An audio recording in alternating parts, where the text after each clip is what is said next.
All right, Greg, please tell us your story. So, Aaron, we're here on some of my family's land. You went up and you saw the house that my dad was born in 1927, and we had some fields right over there on these hills here. If you can look really closely, you'll see that fence and that road right there. That's a military road, and it's part of what some call the wall or the barrier or the fence that separates Bethlehem from Jerusalem. Some sections it's concrete. Here, right here, it's fence. And if you look right there at that big mountain with all of those new buildings right there, that's Har Homa. That's what many people call a neighborhood of Jerusalem. That's what Israel says is within Jerusalem, but what the entire international community says it's a settlement. So right there is built on occupied territory according to international law of the United States, but it's on Israeli territory according to Israel. Now, why that's significant is because this used to be part of Bethlehem, and this whole area here used to be part of Bethlehem. In fact, my own family has land right in this space here that we have title deeds going back hundreds of years, back when the British were here, back when the Turks were here, even registered with the church. Now, if you look here on this side of the fence, okay, you say, well, fine, we're on this side of the fence, but there's still problems here. So look at this house here. This house is in what nobody disputes is Bethlehem Beit Sahour, Shepherd's Fields. This house has a demolition order on it. Look up on this hill right here. All those buildings right there, those belong to the Greek Orthodox Church. That's low-income housing for Christians in the Bethlehem area. All of those buildings individually, including the playground right there, have demolition orders. Right there, this is a neighborhood of Bethlehem. You see those houses and then they go down on the other side of the hill.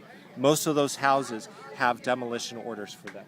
Why? Well, they were built without permits and they're built in this area that's close to the settlement, which you see expanding right there. So here, these buildings are just decreasing. Here, the settlement's expanding. And Israel says when they were built without a permit and there's security threats. And obviously they're concerned about the security here of Jerusalem. So that's the situation here in a nutshell. The one last point I'd make here is a point my cousin Khalil made. If you look on top of his house, you see the big black barrel and those other containers right there, the metal containers.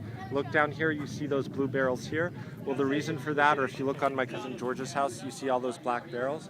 Well, we have running water here. This is not some underdeveloped part of the world. In fact, people here are highly educated and highly skilled. But the problem is the water isn't turned on all the time. So we see the settlement there that's built on our land, lush green gardens inside the settlement, swimming pools, but we don't get running water here. We've been here the last 2 weeks, no running water. So people store it in these tanks, and it gives you the impression when you're in your house, you turn on the sink, that you have running water. But sometimes, as it happened this summer, the water doesn't come for a long time. In this particular section, Khalil and his family went 80 days without running water, and they had to go and buy those tanks. When I stayed with my uncle and my family up there in the old section where you were earlier, today, we went a couple weeks with my 86-year-old uncle without running water. We couldn't flush the toilets. We couldn't clean ourselves properly. We couldn't clean anything. We couldn't cook properly. So, when I had to get on a plane, go back to the States, because that's something I can do and nobody here can do, go buy some bottled water, put it in a bucket, take a cup, take a shower that way. And so it's a real stark sort of representation for me of the haves and the have-nots, and how difficult it is for some people, and how I have trouble imagining how my own family lives in this situation when they don't have the opportunity, when they've been trapped here literally for decades, and they see right here the land that we farmed for hundreds of years, can't access it, and instead somebody else is building a home there, swimming in a swimming pool, when you can't cook, bathe, or take care of your children. So I guess that's the story in a nutshell.